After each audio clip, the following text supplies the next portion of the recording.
Bonjour tout le monde, je voudrais vous partager un livre que je viens tout juste de terminer la lecture. Ce livre est tout simplement incroyable. Je lui donne la note de 10 sur 10.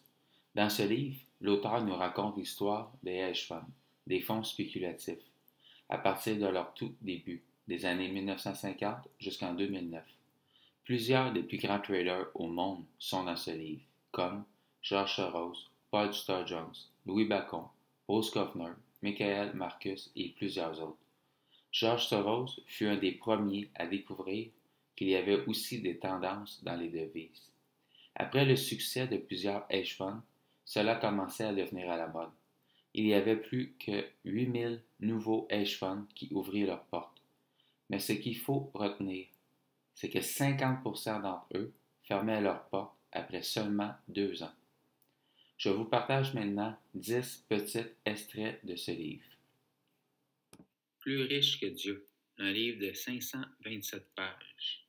Page 15, un jeune économiste dénommé Scott Ewing, d'une petite société dans l'Indianapolis, fournit une série de prix particulièrement détaillés pour les marchés des matières premières, et après une analyse méticuleuse, proclama que les prix se déplaçaient en tendance. Les changements n'étaient pas aléatoires. Page 82, mais l'expérience lui avait enseigné l'humilité.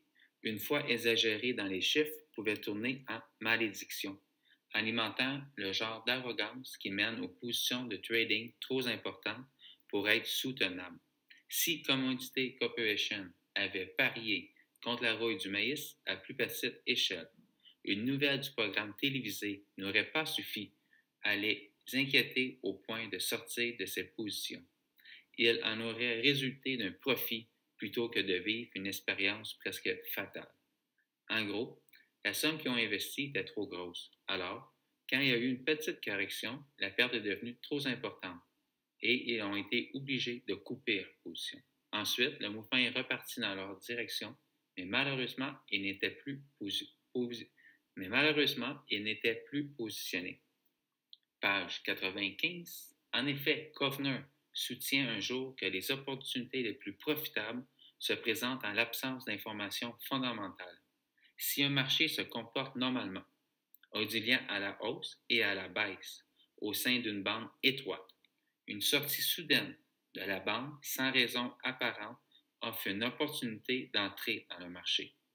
Cela signifie qu'un initié, quelque part, dispose d'une information que le marché ne comprend pas encore. Et suivre cet initié permet d'entrer avant que l'information ne devienne publique. Cela veut dire, quand un marché est dans un range, on ne trade pas. Page 110. Le livre de Alchemy of Finance de George Soros, Paul Sturgeon a fait de l'alchimie une lecture obligatoire pour ses employés. Alors maintenant, le Alchemy of Finance de George Soros est une lecture obligatoire pour moi aussi.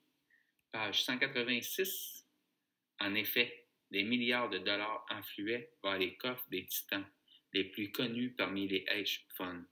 Au début des années 1990, la taille des hedge funds devient suffisamment importante pour influencer tous les marchés.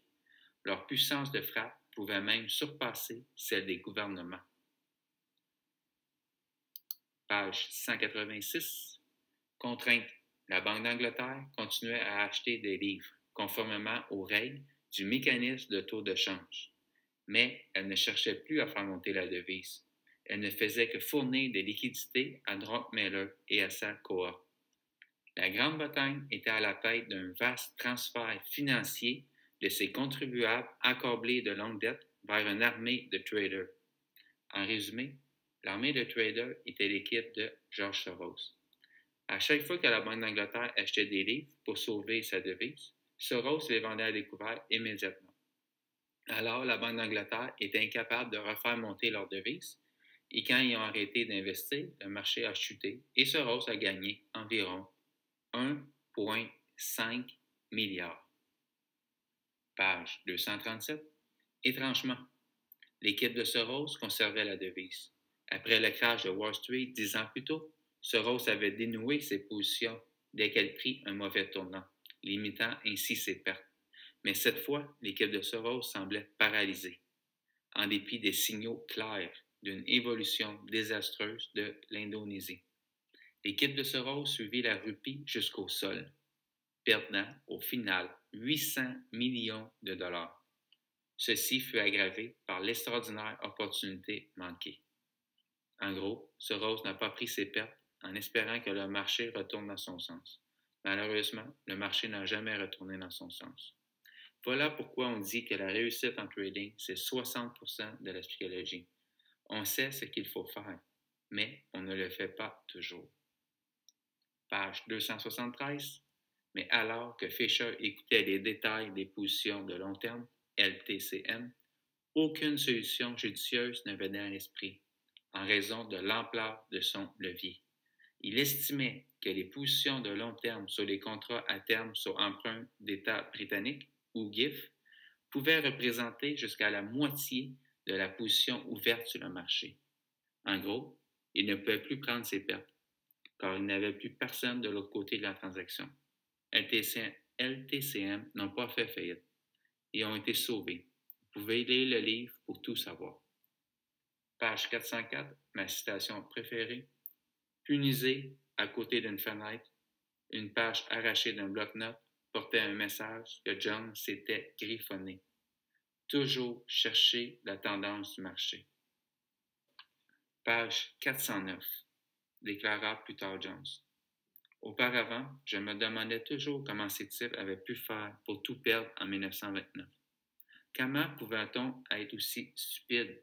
Il fallait vraiment être crétin. Et puis ce jour-là, j'ai compris comment ces types s'étaient fait avoir en 1929. Ils n'avaient pas passivement crampé sur leur position longue. Ils ne pouvaient tout bonnement pas en sortir. En gros, ce qui s'est produit en 1929, c'est la même chose qui s'est produit pour LTCM et Paul Tudor Jones durant la crise de 2007. Maintenant que j'ai terminé ce livre, mon prochain livre est le livre de Jim Rogers, Le boom des matières premières. Et je l'ai déjà terminé. Bonne fin de journée tout le monde.